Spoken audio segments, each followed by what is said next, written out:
You know what? Y'all better stop trying to make me look like a damn prophet. Because one of these days, I'm going to end up damn near believing it. Y'all already knew this video was coming, didn't you? Dante's Boxing Nation, let's get into it.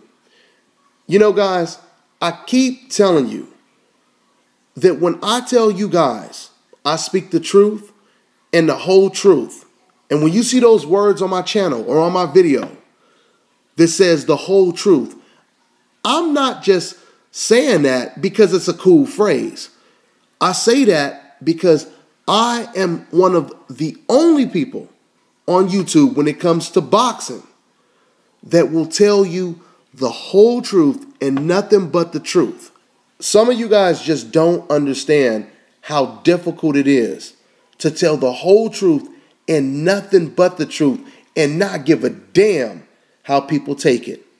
I told you guys before, I've seen videos in the past where the uploader would say, you know, I would really go further and really get into this subject, but I don't want to take a chance of losing subscribers and et cetera, et cetera. And that's completely normal. That's completely normal. That's how the average person thinks, right? I'm not saying there's anything wrong with it. But when it comes to me, I'm different. Word to 2 Chainz. You know, I had a couple of people. Matter of fact, it was quite a few people who sent me these messages very early, before they were on the major websites that I look at. People was like, man, Dante, you were completely right. Did you hear? Did you hear the news? Marquez is going to fight Mike Alvarado next. They're in negotiations, et cetera, et cetera. So let me go ahead and revisit the video that I just did, a couple of days ago? Marquez made the most ridiculous statement that a boxer should ever make by basically saying that I'm not going to be Ruslan Provodnikov's stepping stone. And basically he was saying, I'm not going to fight Provodnikov at all. You know, before I go any further, let me just make this clear. You know, when you're dealing with internet fans, and when I say internet fans, I'm not just talking about just the people on the internet. I'm talking about the people who the casual fans you run into on the streets who think just like the people on the internet. When you're dealing with these type of fans, for some strange reason, they think that you're supposed to just talk fair about everyone, but mainly including the fighters that they like in particular. Even if the things that you're saying is true, they think it's unfair. Why are you saying this about this guy? You must not like him, etc., etc. Once again, you're dealing with a channel that speaks nothing but the truth. I'm not here to make you feel good about your favorite fighter. I'm here to tell you guys the truth. I'm trying to separate myself from every other channel. I want to be the only person or one of the only people who tells you the complete truth. Regardless if you love hearing the truth or if your grown ass want to sit there like a little ass kid and cry all day on my damn videos. Whatever it is, you're going to get the truth. Now let's go ahead and get into this news. So the news is Juan Manuel Marquez is about to possibly fight Mike Alvarado next in LA. Okay, that's what the talks are right now. Mike Alvarado, coincidentally, the guy who just got knocked out, technically knocked out, by who? Ruslan Provodnikov. Now let me go ahead and revisit the other video that I did. See, like I said, there are some fighters in the sport of boxing, and I really don't know why when it comes to Juan Manuel Marquez. Don't get me wrong. Juan Manuel Marquez, I give him a lot of credit. He has accomplished a lot of things in the sport of boxing. I would say he's probably top 3, top 5, greatest Mexican fighter of all times, right? But yet at the same time, that does not protect you from being criticized when you pull a move like this. Like I said, I don't know what it is about Juan Marquez, but this man has some type of fan force field or bubble that surrounds him wherever he goes. I mean, this man can do no wrong, Juan Marquez. Juan Marquez can lose to Tim Bradley like he did, walk right out of the ring, don't give an interview, go to the post-fight conference, never, not even in the ring, never walk over to Tim Bradley, never shake his hand, never say congratulations, never say good fight, and they are still protecting this man. Nobody's talking about this man being a poor sport, right? That is one of the most foul things that you can do as far as I'm concerned, is not shake a man's hand after you just went 12 hard rounds with him. Let me tell you something. When you get in the ring with someone and you fight someone, that is supposed to humble you, okay? When I was watching the heated war between Zab Judah and Angel Garcia, Danny Garcia's father, right? I mean, they were going to war leading up to that fight, right? And I'm going to tell you something. It was so cool to see. After all of the beef, matter of fact, it was so tense that the referee was separating the teams, you know, right before the opening bell for round one, of course.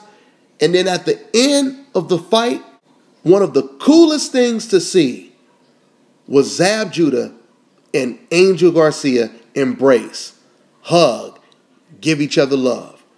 I'm going to tell you right now, that damn near gave me goosebumps because it was just so cool to see, you know, this Cold War. And all of a sudden, you see this peace treaty. You see unity. You see them cool. You see them humble because they seen how hard it was to fight each other. It was a hard, competitive 12 rounds, etc. Right? It was great to see that. But what does Juan Marquez do after the fight? He pouts. He doesn't even embrace or congratulate the winner. He was, like I said, he was standing only feet away from Tim Bradley at the post-fight conference. He sat there, talked about how, you know, Tim Bradley, I was robbed and et cetera, and just stormed off the stage. Do you guys know how rude that is? It's like I was just thinking, if I was in his shoes, I don't even think I would be able to do that. Even if I didn't like the guy who beat me, it would be extremely hard for me to be standing right next to the guy who beat me and not at least say, good fight, man. I don't even know how Marquez was able to do it so easily, just walk away and not even acknowledge the guy that you just spent 12 rounds in the ring with. But on the other hand, you have Adrian Broner against Marcos Maidana, who, after the fight, lost the fight. What did Adrian Broner do? He came over to Marcos Maidana, gave him a hug, congratulations. He gave him his props. And how did he get treated? These fans in San Antonio, Texas, they threw drinks at Adrian Broner. Now just think about it. Let's go back to the situation, Zab Judah versus Danny Garcia. Okay? Angel Garcia, he done said all kind of foul stuff. He done basically really instigated a Cold War when it came to the Zab Judah versus Garcia situation, right? Now think about where they're fighting. They're fighting in Brooklyn. They are fighting in Zab Judah's hometown. Okay? They're fighting in Zab Judah's hometown. Angel Garcia done said all of this stuff about Zab Judah and his whole crew and all of this, right? After the fight, they hug. Tell me how many people you seen in Brooklyn throwing drinks at Angel Garcia. 0.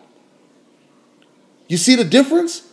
But Juan Marquez, no matter what he does, these certain fans, they protect him.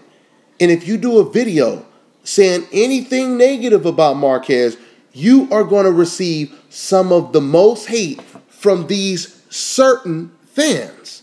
All right? Like I said, I believe some uploaders, they don't even want to criticize Juan Marquez because they already know that it is going to make certain fans go bananas. So anyway, like I said, telling you guys I don't give a damn. Let me go ahead and tell you guys basically what I said in my first video.